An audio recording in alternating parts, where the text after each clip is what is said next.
This week, 2024 campaign trail was with President Biden as he was on the road in Florida and Virginia, and with Vice President Harris as she campaigned in Wisconsin, and with former President Trump as he met with voters in Manhattan en route to one of his criminal trials. Also, the latest on U.S. House and Senate races, including the race to replace retiring Senator Ben Cardin in Maryland. But first, a look at the latest polls, all showing the Democratic and GOP presumptive presidential nominees in a dead heat. The latest Morning Consult poll had President Biden and former President Trump virtually tied at 44% and 43%, and a Quinnipiac University poll had them both at 46%. Quinnipiac also asked voters who they'd vote for with independent and third-party options. That left the two major party candidates tied at 37%, with Robert F. Kennedy Jr. at 16%. A later poll from YouGov and The Economist had Biden and Trump tied at 43% apiece, with Kennedy taking just 3%. Next, a look at local coverage from North Carolina, where former President Trump was forced to cancel his only planned campaign event last weekend. Well, a day after the jury was seated in his New York hush money trial, former President Donald Trump was scheduled to speak at a campaign rally in Wilmington tonight. However, due to the weather, the event was canceled just 25 minutes before Trump was expected to take the stage. WRAL's Heidi Kirk spoke with supporters about their big disappointment. There was barely room to walk here in this parking lot with the amount of people parked here for former President Donald Trump's rally here in Wilmington. Now take a listen. You won't hear anything except the faint drizzle of rain that canceled that event. Let this sink in. It's the moment lightning strikes just before Donald Trump's booming voice takes over, 30 minutes ahead of his scheduled remarks. Ladies and gentlemen, this is Donald Trump, your favorite president of all time, hopefully. Postponing his first rally in North Carolina since the start of his historic criminal trial. They've asked us to ask people to leave the site and seek shelter. A message causing crowds to split from the storms. This rally is going to be historical. Well, it was going to be historical. The former president pledged to reschedule his rally in Wilmington, same location, at a different time. I'm so sorry, but we'll do it again, and we'll do it bigger and better. And you have my promise. Bob and Nicole Tempestelli traveled here from New York. And we're so disappointed that we won't be able to see him tonight. We waited for 4 hours at least, 5 hours. But judging from the sky, it's not looking good. It was probably best that they canceled. Former President Trump was able to meet with voters in New York City, however, as he was en route to day 7 of his criminal trial on charges related to a hush money payment to adult film star Stormy Daniels. Among those he met, members of a local steamfitters union, whose president told Fox News the former president was getting more than 75% support from his membership.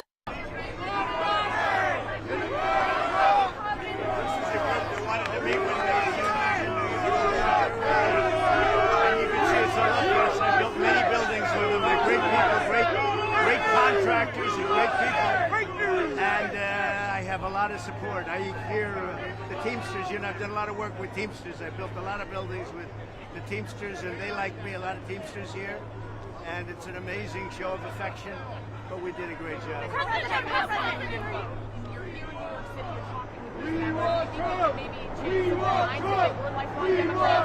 I think these may be more Democrats, but for me they're Republicans.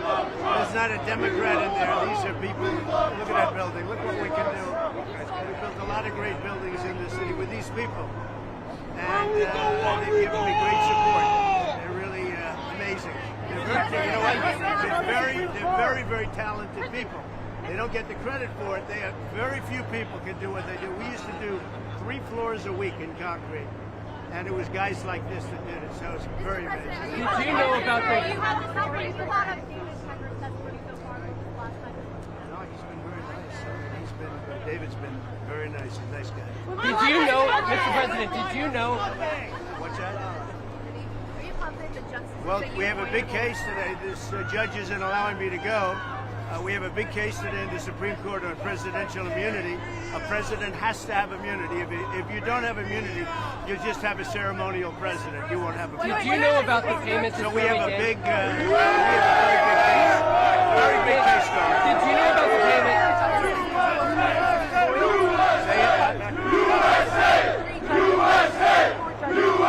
Very talented people. They're very smart. They know what to do. They're going to figure it out. Did you know about the payment to Stormy Daniels?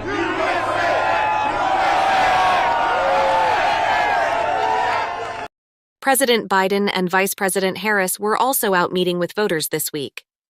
Next, highlights from Vice President Harris's visit to the swing state of Wisconsin and some of President Biden's Earth Day remarks from a stop in Virginia. I believe freedom is fundamental to the promise of America. The promise of America is the promise of protecting and respecting individuals' rights and liberty and freedom to make certain decisions, including those of heart and home. And what we know is that, sadly, almost 2 years ago now, the highest court in our land, the Court of Thurgood and RBG, took a constitutional right that had been recognized from the people of America, from the women of America. And thereafter, in state after state, we've been seeing laws proposed and passed that would criminalize healthcare providers. In some states, providing prison for life for doctors and nurses who simply provide health care. Laws being proposed and passed that make no exception even for rape and incest. When we think about what is at stake, it is absolutely about freedom. You know, we talk about democracy. Well, let's think about it. I think of democracy as having basically, there's a duality to the nature of it. On the one hand, incredible strength.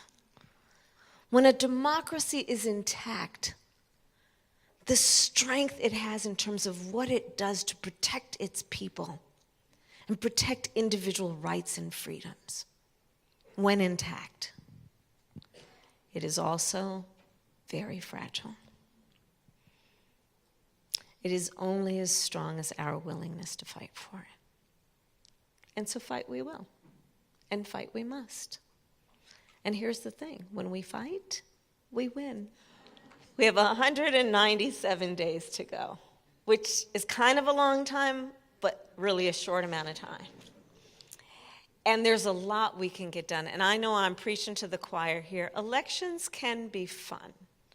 You know, one of the things that I love about yes, think about it, but think about it. I don't know if the person you're sitting next to right now you've met before or not, but what I love about campaigns, you get to meet people that you may have never met before who all come together because we care. And we understand what's at stake, and we understand the power of the collective, and we remember that we're not in it alone, we're all in it together. And so let's think about these next 197 days, yes, 197 days, in a way that we remind ourselves that this is what the strength of our country looks like. It's about everybody staying engaged and involved. It's about remembering that the sign of real leadership is based not on who you beat down, but on who you lift up. That real leadership, right, is about looking at someone and knowing that the character is about the kind of character that has some level of compassion and concern and care about the struggles of other people and then takes it upon themselves to do something about it. And that's what we are then, a room of leaders who care and are willing to get engaged. And so in this process, Wisconsin, I say let's reelect Tammy Baldwin to the United States Senate, Pocan to the Congress, and Joe and me to the White House. Today, I'm proud to announce that Americans across the country can now apply to become the first members of the American Climate Corps. We're We're recruiting for over 2,000 positions in 36 states to start with, in Washington, D.C., Puerto Rico, with many on the way. Just go to Climate Corps, as mentioned already, climatecorps.gov to apply. You'll get paid to fight climate change, learning how to install those solar panels, fight wildfires, rebuild wetlands, weatherize homes, and so much more that's going to protect the environment and build a clean energy economy. To ensure a pathway to good union jobs and careers, you'll have access to free apprenticeship training through a new partnership we're announcing today with the North American Building Trade Unions. And as you may remember, when I announced in 2020, I initially didn't announce my climate position until I talked to the unions, because unions were all, again, they thought climate cost them jobs. Well, guess what? IBW stepped up, and they all stepped up, and now our strongest support comes from unions. When you finish your service, you finish your term of service, you'll also be eligible for a streamlined path to federal government jobs related to climate and clean energy. We're also announcing a new collaboration with Bloomberg Philanthropies that puts American Climate Corps members in energy communities like former coal mining and communities, power plant communities that have powered our nation but have been fence line communities and hurt very badly for generations. Today's announcement builds upon an unprecedented historic action we've already taken to tackle the climate crisis, deliver environmental justice, and build a clean energy future. Independent presidential candidate Robert F. Kennedy Jr. released a new ad this week highlighting his pro-marijuana legalization stance, something he's highlighted on the campaign trail since last year. Next, that new ad, which featured part of his recent appearance on C-SPAN's Washington Journal. My question to you is about marijuana. A quarter of people in our jails in our country are people who are there for minor drug crimes, many of them for marijuana, which is now legal in many states. What I've advocated is that we should legalize marijuana. We should have a federal tax on the marijuana that is designated specifically for drug treatment and rehabilitation. And I want to build, as part of my presidency, a series of renewal centers, of detoxification, essentially, centers around this country to treat the rise in mental illness and PTSD and drug addiction that is debilitating our children. We lost 106,000 kids last year to overdoses. In the opioid overdoses, that is double the number of kids that we lost during the 20-year Vietnam War. We need to start healing our country in many ways. I think the best solution is to legalize it, make it possible for the cannabis distributors to actually bank their profits and their revenues and not force them to keep them in mattresses, which encourages more crime, and then tax it robustly so that we can pay for these, for the addiction treatment for our children. Next, some of our Washington Journal conversation with Cook Political Report founder Charlie Cook, taking a look at the state of the race for control of the U.S. House and Senate. Where does the battle for the Senate stand right now? Sure. The Senate and the House are very different animals. In the House, all 435 seats are up every 2 years, so it's all the same thing. But the Senate, only a third's up every 2 years, and it matters which third, and it matters what happens 6 or 12 years earlier. If a party has a really great year, 6 years later, they may be overexposed. Well, this is a really bad map for Democrats because they have basically 9 seats that are more vulnerable than the most vulnerable Republican seats. And it's a unfortunate situation for them. They're defending 3 seats that are up in states that Donald Trump carried twice, Ohio, Montana, and West Virginia, and then 4 more that he carried back in 2016, Michigan, Wisconsin, Pennsylvania, and Arizona. So Democrats are playing defense right now. They can't have anything go wrong without losing control of the Senate. You wrote a piece recently that said, rather than asking if the Democrats could lose control of the Senate, the better question is what the Republicans' majority could look like. So what could that look like? Yeah, it's I hate saying that, but given that West Virginia, where Joe Manchin is retiring, given that seat will turn over, That's 50-50. So if Trump wins, they don't have to lose any. They can go 7-0 or 9-0 for vulnerable Republican seats and still lose their majority. But I think if Democrats can get out of this with losing only 2 or 3 seats, they'd be really pretty lucky. We've seen years where parties have lost 7, 8, 9 or more.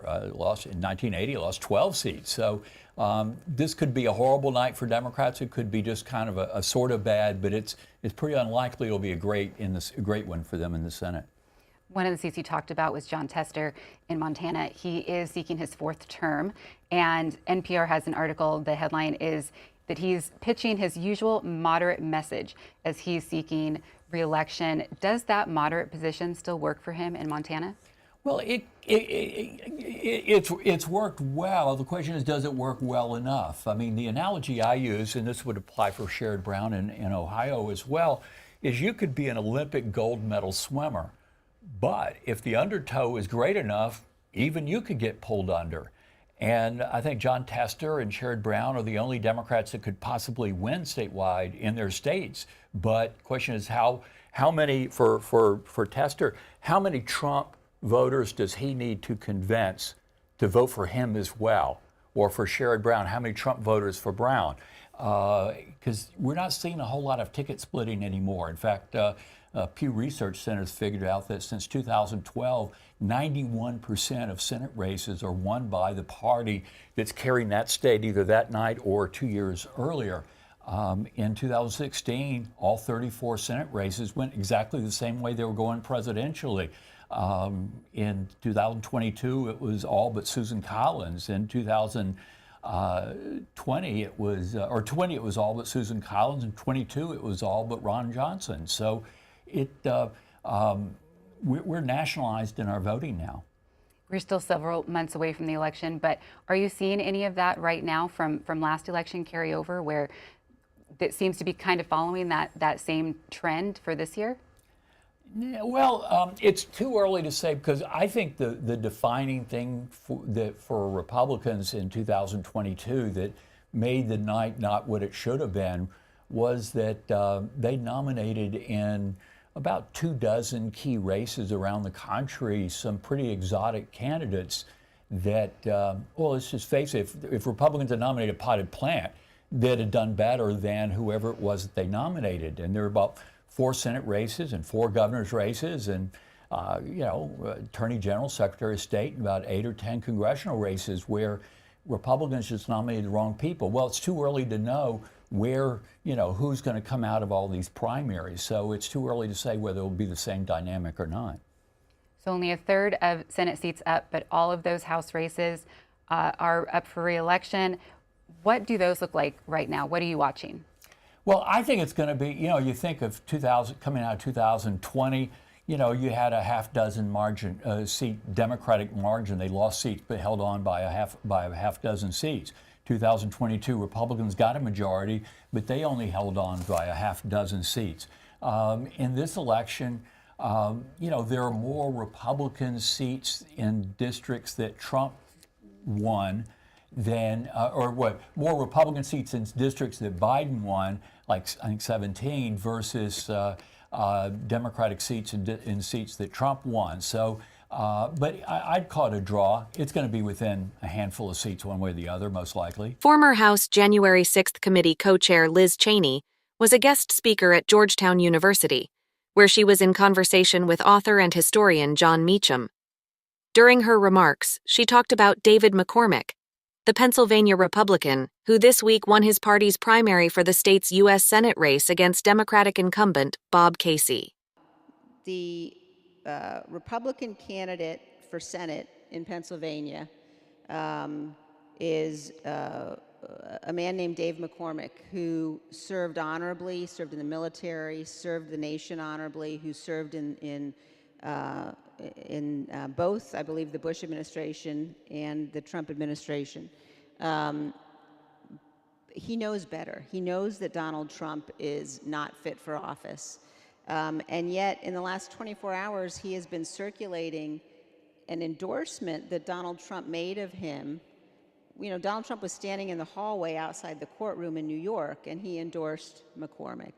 And McCormick is now circulating that endorsement, which, you know, that sort of behavior from somebody who absolutely knows better creates a permission structure for people to support the former president. And I think that everyone who has taken an oath to the Constitution, everyone who wants to serve in public office, has to be willing to say, no, that this is wrong.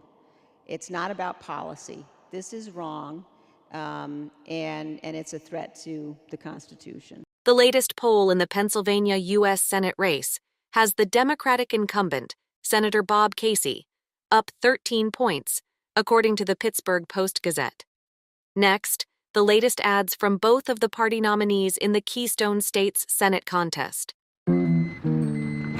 They hope you won't notice. CEOs sneak around, downsize favorite brands, charging more for less. Same packaging, smaller box, familiar logo, fewer servings. I'm Bob Casey. I call it shrinkflation. My plan gives the Federal Trade Commission the power to punish corporate price gouging. And let's roll back their huge tax breaks to put more money where it belongs, in your pocket. That's why I approve this message. 6 minutes. It's all you get. Sometimes it's all you can take. On the wrestling mat, there's no place to hide. I'm Dave McCormick. Wrestling is in the bloodstream of Pennsylvania. The toughness, the grit, the resilience, the independence that you see on that wrestling mat, you see in those high school gymnasiums all across Pennsylvania. To me, that really represents the best of Pennsylvania. When I look at what's going on in the country, I see all these intractable problems, and I think more than anything else, we need leadership. And the thing that I learned on the wrestling mat in college at Army was that leadership is about toughness, it's about resilience, it's about making hard choices, it's about attacking hard problems, and that's what we're not doing in America today. So I think there's something to be learned on the wrestling mats here in Pennsylvania about the kind of leadership we need to take the country back. I'm Dave McCormick. I'm running for the Senate to make the hard calls. Democrat Ben Cardin is retiring from the U.S. Senate after 3 terms, and here to talk about the race to replace him is John O'Connor, the political editor at the Baltimore Banner. John, who's running against each other on the Democratic side? So it's a fairly large field, but it really comes down to about 2 candidates. We have David Trone, who is currently represents a district in the U.S. House that includes Montgomery County and the western part of the state, the Panhandle. He's the billionaire founder and executive from Total Wine and More. You may recognize that company. He's running against Prince George's County Executive Angela Also Brooks. She's in her 2nd term in one of Maryland's largest counties, and the race really is basically between the 2 of them. Trone is bringing a lot of his personal financial fortune to the race, and Angela Also Brooks is bringing a lot of the Maryland political establishment to the race. Has there been any polling in the race? Yeah, polling has been fairly consistent. We did a poll here at the Banner a couple of weeks ago.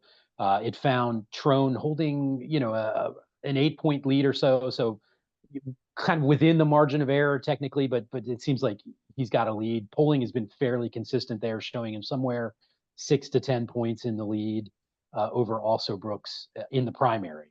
The interesting dynamic here is that most likely waiting in the general election is former Republican Governor Larry Hogan. And so there's been a lot of polling too, testing Hogan against these 2 candidates. So that's having, I think, some influence in the conversation about support for the primary. Between these 2 Democrats, is one of them ahead on fundraising?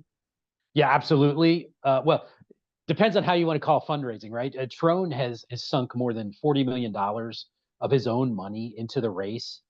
He has spent a large part of that. It is very difficult to turn on the television, go on the internet, watch your favorite streamer and not see a Trone commercial. They are everywhere. Also, Brooks is also raising a pretty good amount of money when it, by Maryland Senate race standards. But she's just getting swamped right now because it's difficult to compete with that kind of money. And you mentioned former Governor Larry Hogan. A lot of C-SPAN viewers might recognize him from his days as governor and his flirtation with the Republican presidential nomination. When did he get into the race, and how has that changed the trajectory of it? Yes, he got into the race on the very last day possible. On filing day, we got something of a surprise announcement that Hogan was going to enter the race. Apparently, it's been reported elsewhere that national Republicans had been kind of courting him in those last few days running up to the filing deadline, and convinced him to get in. He had said many times he wasn't interested in running for Senate, that he didn't want to be in a legislative body after serving as an executive, but decided to jump in at the last minute. It has completely changed the race. So typically, Maryland federal races are decided after the primary. The state voter registration is roughly half Democratic, about a quarter Republican, and then about a quarter independents and third parties. So Democrats have a significant numbers advantage here. It's been quite a while since a Republican has won a statewide federal race. It was the 80s was the last time.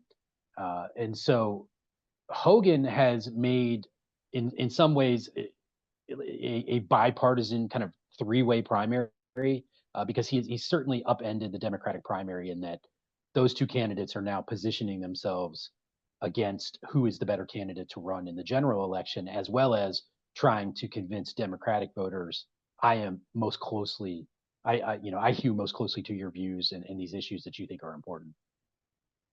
And tell our viewers just how popular Larry Hogan was as a red governor of a relatively blue state.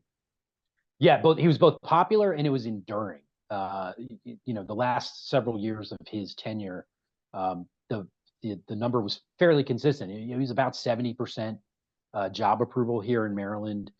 He was more popular among Democrats than he was among Republicans. National Democrats and Maryland Democrats are going to want to nationalize this race as much as possible. Whereas so far, Larry Hogan is kind of campaigning as like a third term for governor, even though he's going to serve in the Senate. So Democrats are definitely going to want to point towards abortion as an issue. Maryland, we have a law protecting the right to abortion. There's going to be a constitutional ballot amendment question on the ballot this year. But Democrats are going to make the argument that if Larry Hogan is elected to the Senate, potentially a national ban is in play. Likewise, they're going to say that Hogan joining the Senate helps support Republican positions on a number of issues that maybe Hogan doesn't hold himself. So, that could be the renewing the tax cuts, the Trump administration tax cuts that are going to be up again. That could be, the future of the Affordable Care Act. It could be a lot of different issues that Democrats are going to use the positions of national Republicans to try and drive down support for Hogan. John O'Connor, political editor at the Baltimore Banner. Thanks so much for your time and expertise. Thanks for having me. Last, a look at highlights from the recent Candidates Forum WBFF TV in Baltimore, hosted between the two top Democratic U.S. Senate candidates in Maryland. What's the federal government's role in the larger conversation when it comes to public transit, and how would you ensure accountability and oversight for the federal dollars that would be coming to regions like Baltimore City to ensure that the projects don't balloon and we actually see results? First of all, we have to recognize and pay respect to the 6 workers that lost their lives, and often we demonize immigrants, but these folks are some of the greatest Americans that are working really hard for our country, day, in this case, night. Then we got to support the longshoremen and all the other folks that are there working, have lost their jobs. They've got no job. Boom, zero, gone. We've got to get them full pay. Unemployment of $430 a week is not enough. We've got to get them back to what their pay was prior to this. Then, of course, we've got to get this bridge built as quickly as we can. And we got to be focused on that. I'm an appropriator in the Appropriations Committee. We're going to get the money. We're going to make that happen. What I can tell you is in rebuilding that bridge, it's going to be very important to not only get the infrastructure dollars that are going to be necessary to build the bridge, but to make sure that we are securing the jobs of the 15,000 individuals who have been impacted, as well as getting small business loans to the businesses who have been impacted. Listen, I'm the only person in this race who has the experience of not voting is just one part. There are people in Washington who think voting is all of it. But I've been able to not only get the funding, but to turn that funding into real infrastructure. I have built schools, I have built hospitals, I've built roads, and it's important to implement the funding even after you get it. Both of you have made similar comments about abortion rights and access, but now the conversation seems to be turning to the future of in vitro fertilization, or IVF. Do you believe the federal government has a role in regulating IVF nationally? And if so, how would you work with other members in the Senate to get your view accomplished? There's no role for the federal government to moderate and regulate a woman's health choices. These are the choice between a woman and her doctor, and no one else should be involved in that. Certainly no person in the political spectrum. Absolutely not. So we've got to work instead to open up freedom so people have that choice, and we can get Roe v. Wade recodified as the law of the land. Well, I can tell you that this issue is a very personal one to me. As the mother of an 18-year-old daughter, I believe so firmly that the privacy and freedom that women deserve to make their own decisions about their bodies belong to a woman and a woman only. It is so outrageous that we are at a time where it is not only abortion rights that are under attack, but we see now that these Republicans just won't stop. That reproductive rights are on the ballot, that we see also when we see IVF, we see that in Arizona now we have Republicans who want to charge a woman with a crime and incarcerate her. Women deserve to choose. Abortion rights, reproductive rights, IVF, it all belongs to the woman. I've spent the last 27 years in public service because I believe that public service is the highest calling.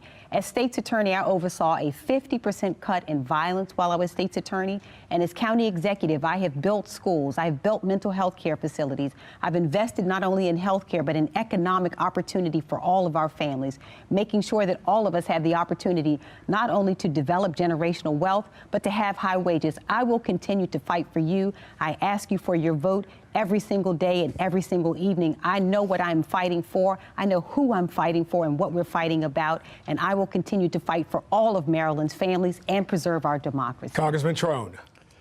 It's going to be tough to raise taxes on those big companies when you're taking all their dollars. That's a challenge.